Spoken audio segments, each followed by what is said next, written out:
students, welcome all of you in online lecture series of microprocessor and microcontroller subject, in which today we are going to discuss the topic that is PIC 8259 or PIT 8253 or 54. PIC means what? Programmable interrupt controller, and PIT means what? Programmable interrupt timer. So these 2 points we will cover in this lecture. So, my name is Pooja Subhash Rao Deshmukh from International Center of Excellence in Engineering and Management College, Aurangabad. Today is our 17th lecture on this subject. So, whatever we studied in last lecture, that is interfacing with stepper motor and 8251 USART. USART is nothing but a universal synchronous or asynchronous receiver transmitter, in which we have studied that what is the diagram or what is the connection diagram between stepper motor and 8085 by using 8255 IC with circuit diagram and ALP, that is assembly language program. Also in 8251 USART also we have studied that block diagram and what are the operational modes and how it will operate. So these points we will study in last lecture. So in this lecture we are going to study that is 8259 programmable interrupt controller, and what is the need of programmable interrupt controller, also what is the architecture of that, then PIT, that is 8253 or 54 programmable interval timer, then what are the features of that, what is the architecture, what is the pin diagram, and what are the operational modes of that. So these points we will cover in this lecture. So let's get started. First of all, 8259 programmable interrupt controller, in which programmable interrupt controllers are used to enhance the number of interrupts of a microprocessor. Then 8259 is a programmable interrupt controller which allows that the compatibility with the 8085 microprocessor. Also it is known as the priority interrupt controller. And this interrupt controller was designed by the Intel company, which is to increase the interrupt handling ability of the microprocessor. Then 8259 IC never services an interrupt, or it simply forward the interrupts to the processor for execution of the interrupt service routine. So this is the interrupt service. In figure you can see that there is one IC is placed. So this is 8259 IC. The next point is need of programmable interrupt control. What is the need or why we are using this IC? So that we know whenever an interrupt occurs, then the microprocessor suspends the current program and switches to the interrupt service routine, that is ISR mode. Then we know that 8085 has 5 interrupts, which are TRAP, RST 7.5, 6.5, 5.5 and INTR. This point we have already studied in previous lectures. So among all these interrupts, only INTR is a non-vector type interrupt and rest are the vectored interrupts. So the vectored interrupts are those interrupts whose ISR address is known to the processor, or we can say that in case vectored interrupts, the processor hold the address of the memory location where ISR is stored. But in this case, non-vectored interrupt, the processor has to reach the ISR mode, but this does not hold the address, that is ISR mode. So in that case, the interrupt generating device which provide the ISR address to the microprocessor. So 8085 have 5 interrupts which fixed number of lines are present in that chip. But there are many devices which is connected to the processor. For such case of processors, we have more number of lines to handle the several interrupts. So, to overcome this problem, 8259, that is PIC chip is used, or 8259 allow the combining of multiple interrupts and providing them to the processor, which is based on the priority.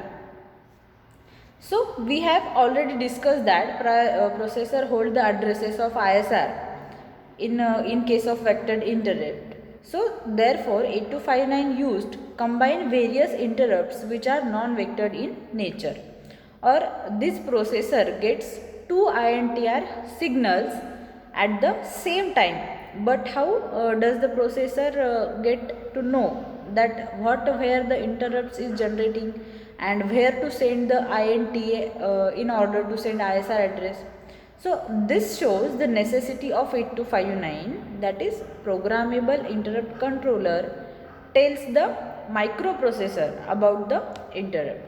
Basically the interrupt, the external devices which is initially interrupt the 8259 and further 8259 interrupt processor. So these are some features of 8259, that is 8259 programmable interrupt controller has 8 interrupt pins, thus it can handle 8 interrupt inputs. The next one is priority of interrupts in 8259 can be programmed, or the priority of interrupts is decided by the different operating modes.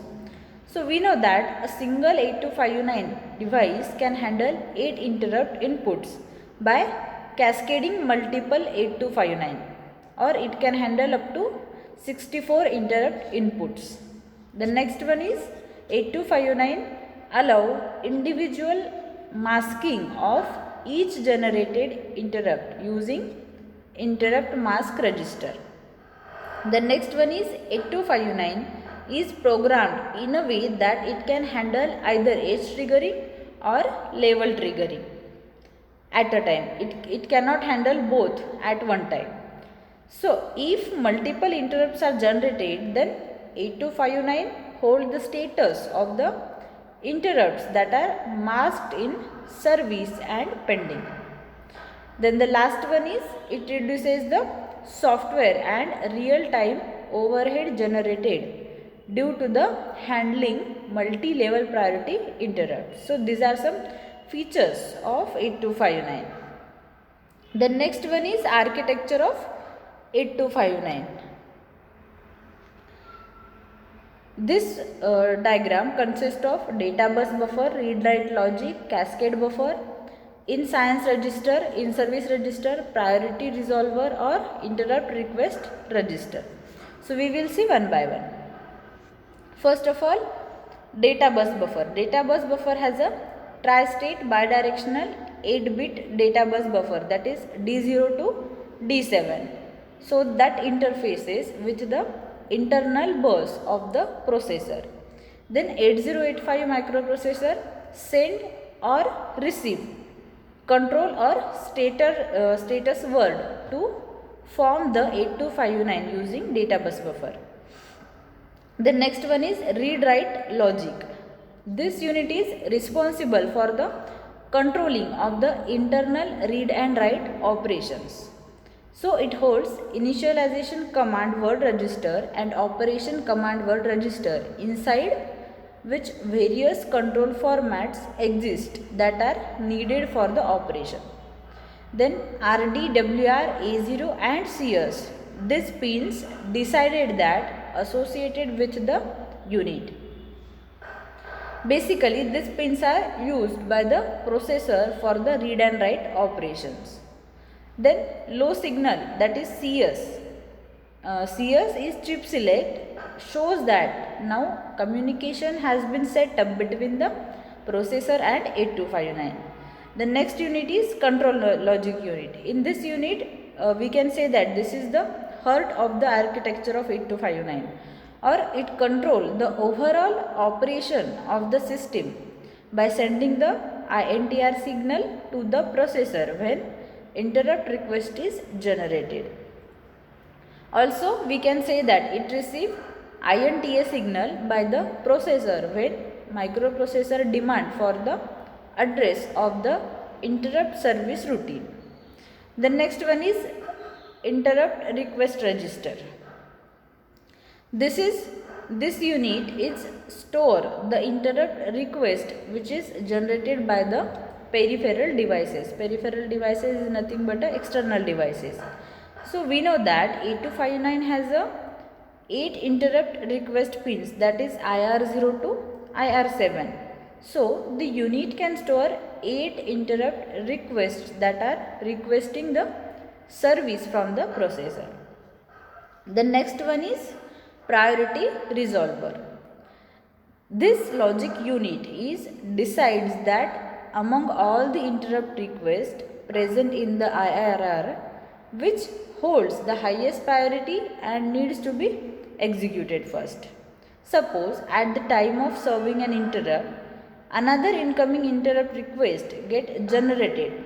Then what? Then that request will be ignored as the one in service or is holding the highest priority. That's why this will ignored.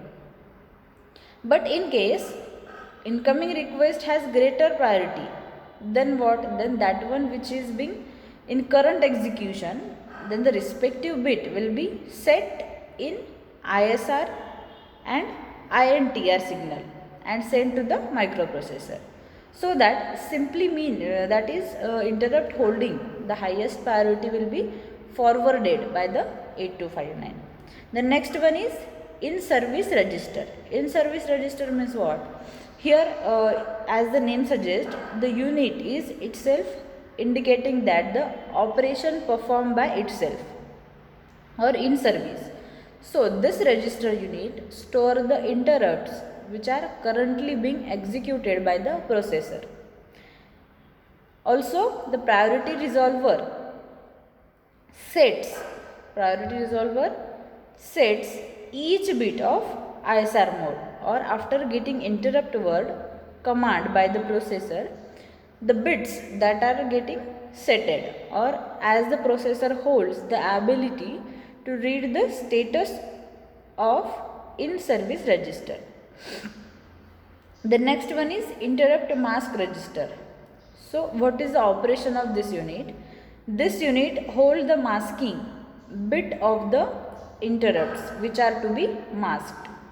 Then through this operation command word, that is OSW, the processor sends the required information and programs the interrupt mask register to the microprocessor. The next one is cascade or buffer comparator. We have already discussed that by cascading we can cascading multiple 8259s.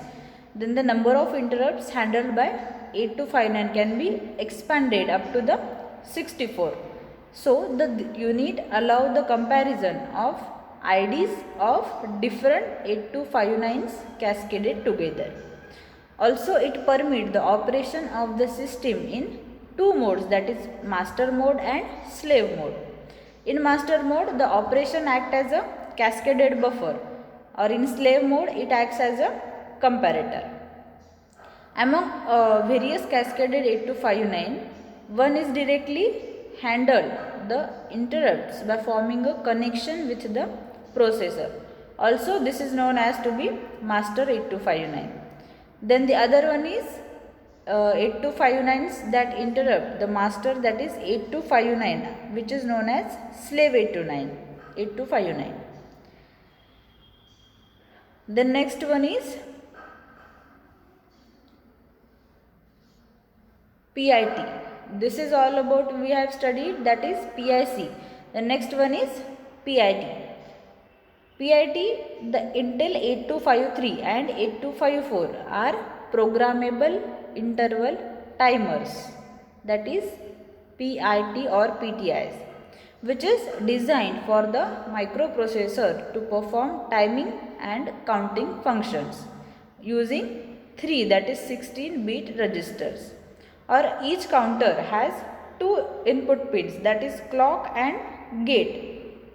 and one pin for out, that is output, to operate a counter at 16-bit count which is loaded in its register, or on command it begins to decrement the count until it reaches to 0.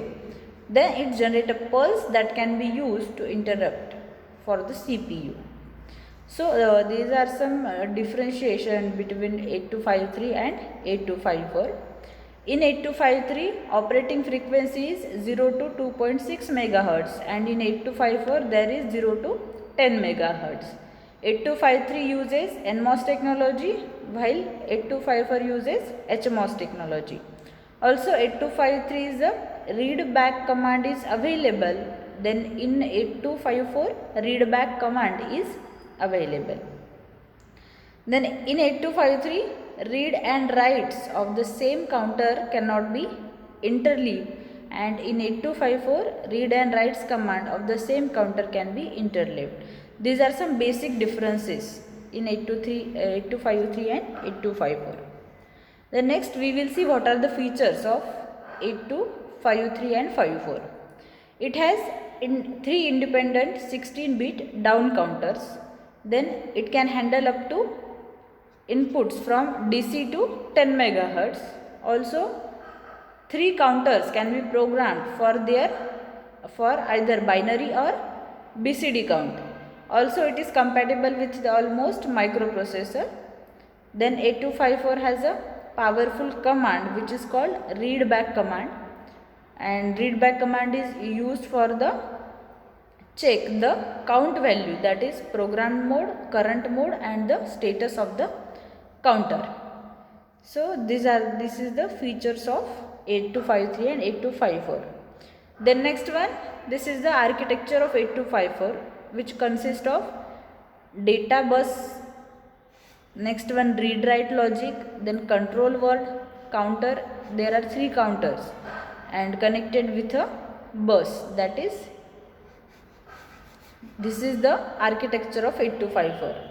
Also 8254 pin diagram, which consists of 24 pins. So we will see one by one. First of all, in architecture, that is data bus buffer. Data bus buffer is a tri-state bidirectional 8-bit buffer which is used to interface the 8253 and 8254 to the system data bus. Also it having three functions, that is programming mode, loading or count register and read the count values. The next block is read write logic. This block consists of 5 signals, that is RD, WR, CS, A0 and A1, that is address lines. So in this peripheral input output mode, the RD and WR signals which is connected to IOR and IOW respectively. So in the memory mapped input output mode, these are connected to MEMR and MEMW, and address lines, that is A0 and A1 of the CPU, are connected to the lines, that is A0 and A1 of the 8253 or 8254, and CS is tied to the decoded addresses. So the control word register and counters are selected according to the signals on the line, that is A0 and A1.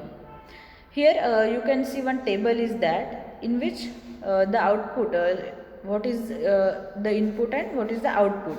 So if A1 and A0 are giving 0 input, then counter 0 acts, or if A1 0 and A0 1, at that time counter 1 act.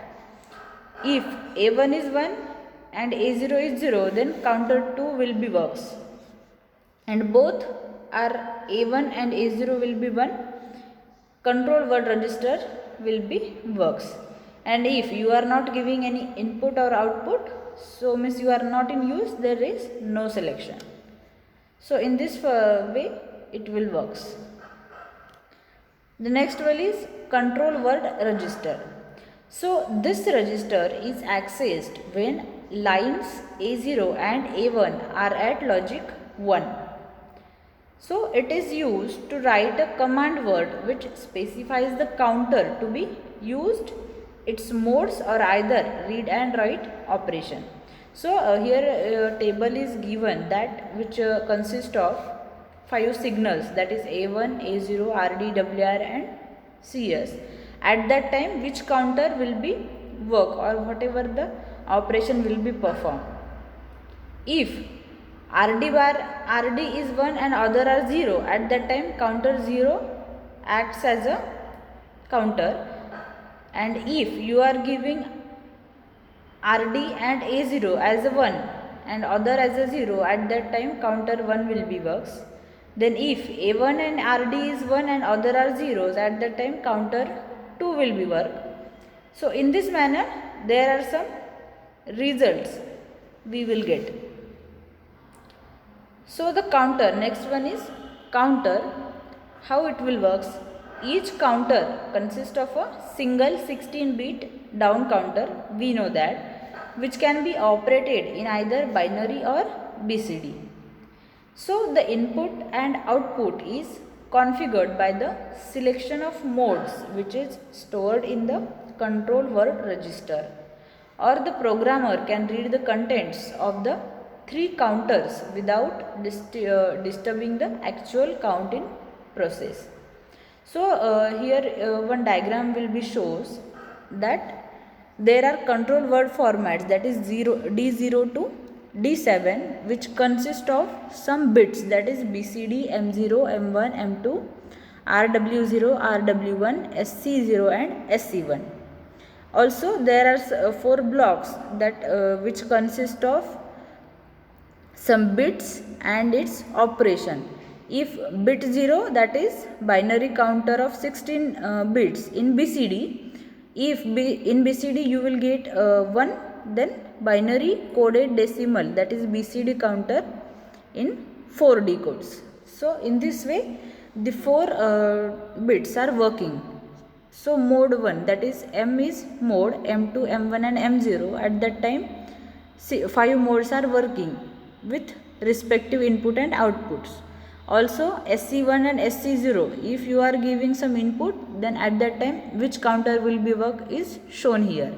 Then RW, that is read write, RW1 and RW0, if you are giving 0 and 1 input or output, then you will get the output in the form of counter latch command, then whatever the bytes will be present or not. So this is all about 8254. Then we will see what are the operation modes of 8254. First of all, mode 0. So it is used to generate an interrupt to the microprocessor after a certain interval. Then initially the output is low, means 0. After the mode is set, then the output remains low after the count value is loaded in the counter. The next one is it process the decrementation. The counter continue till the terminal count is reached, that is means what, the count become 0 and the output goes to high, will remain high until it's reloaded to the new count. Also gate signal is high for normal counting. When gate signal is low, counting is terminated and the current count is latched till the gate goes to high again. So in this mode it will works. The next mode is mode 1, that is programmable one shot. In this mode it can be used as a monostable multivibrator. In this mode it will works as a monostable multivibrator. Also the gate input is used as a trigger input in this mode. Then the output remains high until the count is loaded and the trigger is applied. So in this mode it will works as a multivibrator. Then in mode 2 is also known as rate generator, and the output is normally high after initialization in this mode. Whenever the count becomes 0, another low pulse is generated at the output and the counter will be reloaded. So in rate generator it will works. The next one is mode 3. In mode 3 it will works as a square wave generator. So in this mode it is similar to mode 2, that is except the output remains low for half of the timer, not full of the count. So the timer period and high for the other half of the period. The next mode is software triggered mode. So in this mode the output will remain high, means at logic 1, until the timer has counted to the logic 0, at which point the output will pulse low and then go to the high again. After this count is latched when gate signal goes to the low, or on the terminal of count the output goes to the low for one clock cycle, then it goes to the high, and this pulse can be used as a strobe in this software triggered mode. Then last mode is hardware triggered mode. In this mode it generates a strobe in response to an externally generated signal. So in this mode it is similar to mode 4, but except that the counting is initiated by the signal at the gate input, and which means that it's hardware triggered instead of software triggered. So after it is initialized, the output goes to logic high, and when the terminal count is reached, the output goes to logic low for one clock cycle. So in this way mode 5 is works. So this is all about operating modes. So here our unit 3 is finished, and I hope you guys all understand whatever we have studied. If you have any query, you can contact me anytime. So thank you very much. Have a good day.